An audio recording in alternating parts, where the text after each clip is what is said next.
Hi everyone, I'm Joe. Today it's time for me to do my monthly reading wrap up for February 2021. February, despite being the shortest month of the year, turned out to be an extremely good reading month, both as far as quality is concerned and also quantity. I read 15 books in total by 4 different authors in 2 genres. I'm going to be talking about them not in the order that I read them, but in an order that makes more of a practical sense for video format. And without further delay, I'll get started talking about the first one, which was Last Call, written by Tim Powers. And this is one of the Fantasy Masterworks editions published by Gollancz. This is their sort of alternate line, where I have obviously, and I'm known for the Yellow Spine SF Masterworks. This is the fantasy version of the exact same idea. Anyway, this book was one that I buddy read with a friend and fellow booktuber of mine, Rachel, known as Culinary and Booktube. Obviously I will link her channel in the description box below. And frankly, I am extremely glad that I read this with Rachel for numerous reasons. Obviously, buddy reading anything with Rachel is frankly great anyway, because she's a really interesting person to talk to. Plus, this book is very dark and very grim, and frankly, if I had not been buddy reading this with somebody else, specifically Rachel, then honestly I might not have actually finished reading the book, because it was so gloomy and depressing at points that I may have actually been put off, because this book is not optimistic. I am as a personality, so this wouldn't have worked out well for me. The simple idea of it is that this is set on Earth, obviously an alternative Earth essentially, where there is essentially sort of gods, and indeed the Fisher King, which is a sort of a mythology that I don't personally know too much about, exists, and it's all to do with gambling and risk and reward and that sort of idea, where it's set around Las Vegas in America in 1990 initially, I believe, and essentially it is about one guy, Scott Crane, whose father is actually an important character. I'm not going to say how, and let's just say he wants to take over the family business. I'm trying to be very vague on purpose there, because there are some twists and turns and some very strange plot points that I'm wary that I may not be talking about this in a very coherent manner as such in regards to the plot, because the plot jumps around so frequently that if I say something that I think might not be a spoiler, actually it may be the biggest spoiler in the book. So suffice to say, it's an interesting book. I'm glad I read the book, and indeed I will be reading the next book in this Ways of trilogy with Rachel in March. I would recommend this if you can cope with something a bit darker, something a bit sort of slightly twisted, and with some very odd and curious ideas. It does have a certain writing style, and Tim Powers, for the record, this is the first book by Tim Powers that either myself or Rachel have read, and it won't be the last, because he's certainly got the writing ability. He's very, very strong, and he's got the ability to create a world that you want to know more about. It's just very dark and kind of grim, but if you can cope with that, then I would recommend this, because it was interesting, just dark. The second thing that I'm going to talk about is an ebook, so I'll put it up on screen now, a picture of it, and that is the Stone Weta, written by Octavia Cade. Now this is a science fiction novella. It is within the climate change subgenre of science fiction, of which has become more significant in recent years. And it's a very interesting and curious novella, because the writing style is different, and the point of view and the overall viewpoint of the overall novel and the sort of focus of it is also unusual, because this essentially is following a series of female scientists who are part of a essentially an underground organisation, and each of them has a name that is based on a rare creature or plant. And obviously, for the record, the main one and the one that starts off is the Stone Weta. These are all scientists who are very keen on conservation and obviously climate change and trying to preserve the world and trying to not destroy the world further than we've already done. They are all working fairly secretly to try and improve matters. However, they are generally outnumbered by obviously corporations, such as is the case. And this is a very interesting and curious story, because one of the main points that this is talking about is how, as a society, we learn what we need to learn, and then, due to corporations and other factors, we tend to conveniently try to forcibly forget parts that are inconvenient to us. Often the inconvenient parts generally involve money being spent on things that don't profit the companies involved. This is not a book or a novella that is exactly a fan of capitalism, quite the opposite in fact. And this is talking about the science and about saving the natural world and trying to preserve what we have left. And the scientists are trying to sort of basically preserve information and preserve knowledge, even when the companies involved, they don't want this knowledge to be in the world anymore. They literally want it to be wiped out, so then they can essentially say, this is the way the world is. They can rewrite history or rewrite the world itself to be convenient to them. This is, to a large degree, what some companies in the world try and do nowadays. In our real world, the book just amplifies this and focuses on it in a very particular way. It's got a curious writing style.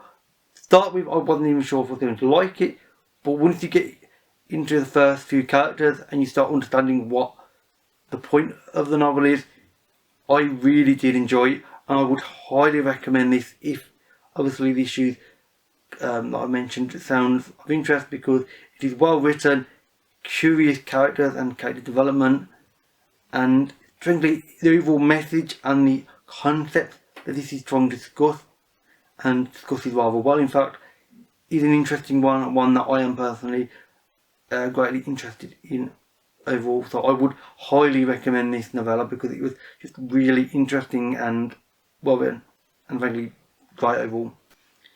The next thing that I read and I'm going to talk about in this video is actually the largest proportion of what I read in February, because that is the 8-book Star Kingdom series written by Lindsay Buroker. Obviously it's 8 books, they are all ebooks, so there'll be pictures coming up on the screen now of the covers. Now 4 years ago, I believe it was, unless I'm mistaken, I think it's 2017, I read another 8-book series by Lindsay Buroker called the Fallen Kingdom series, which was very similar to this one for what it ended up basically producing in me, and that is a feeling like this was a really well paced, fun and just enjoyable science fiction series. It is one big adventure. All 8 books of this blend into another so well. I honestly can't talk about the individual books because all the 8 plot lines are sort of blurred now, so it's got one big plot line with different essentially segments and different focuses for each book.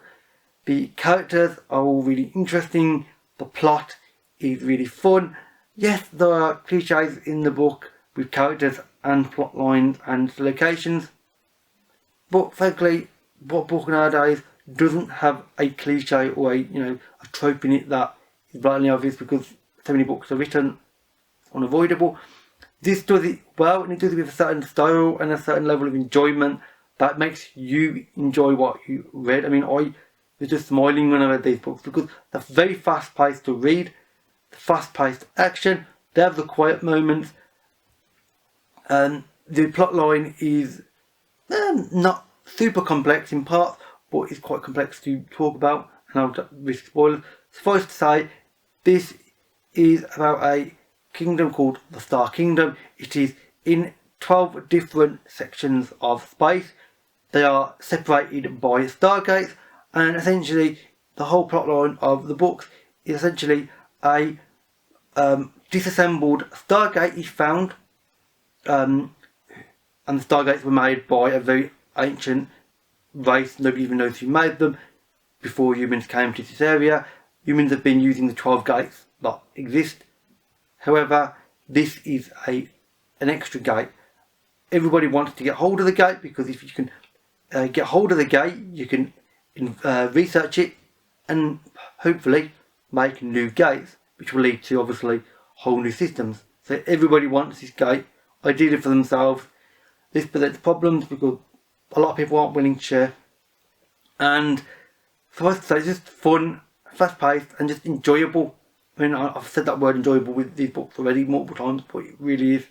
And I will almost certainly class this series, like I did with the previous series 4 years ago from Buroker, in being one of the most fun series that I've read of the year. Almost certainly this will be the most enjoyable, most fun in an adventure sense that I have read in 2021. Which, considering we're only in February, that's a fairly noticeable thing to say.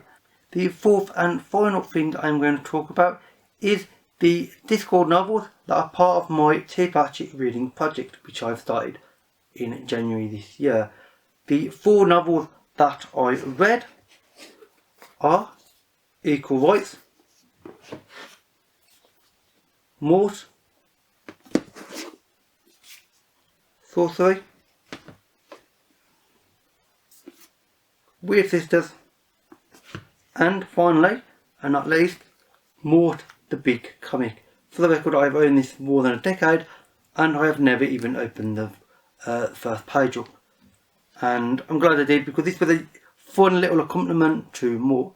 Now, as you might know from my previous monthly wrap, and indeed from when I've talked about previous Discord books last month, I am not going to talk about these too much in this video, because I'm going to be doing individual reviews of every single book, which for the record will be starting next week.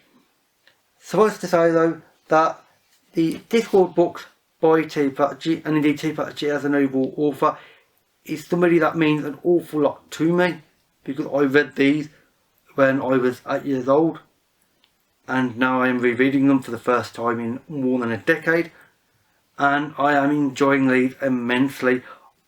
Every time I read any one of these books, I am laughing out loud, which is unusual. I don't normally laugh this hard over any book. Pratchett's actually the one author that has actually made me laugh more than any other author ever. I just enjoy these books. His sense of humour and his sense of fun and whimsy, along with the interesting and often surprisingly deep philosophical points that he's actually making in every single book about society, about certain psychological concepts, about all sorts of things, is brilliant. And the thing that always impresses me as well is how, and indeed amuses me, is how in every single book it's based on real world elements, just twisted at a slightly strange angle. They're not twisted 180 degrees, you're looking at something in the real world just reversed. It's more a case of it's just twisted at some odd angle or slightly to the side, and you're not quite sure what to expect until everything suddenly starts making sense.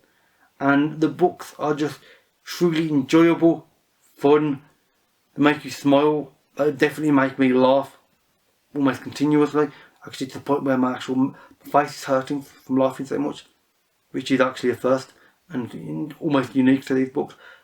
And it's Pratchett, what else can I say? I've always loved Pratchett, I always will, and there will be reviews up in the near future.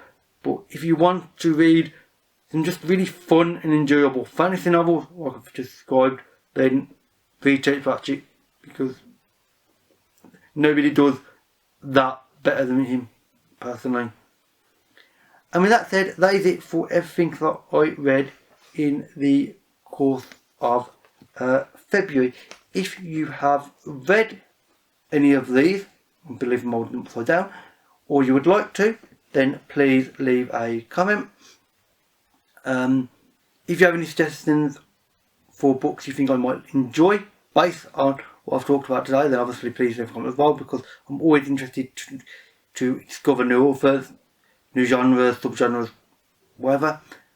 All my social media links, obviously as well as the links to these as well, can be found in the description box below. And that said, that is it for this video. So thank you for watching, and I'll see you another day. Bye for now.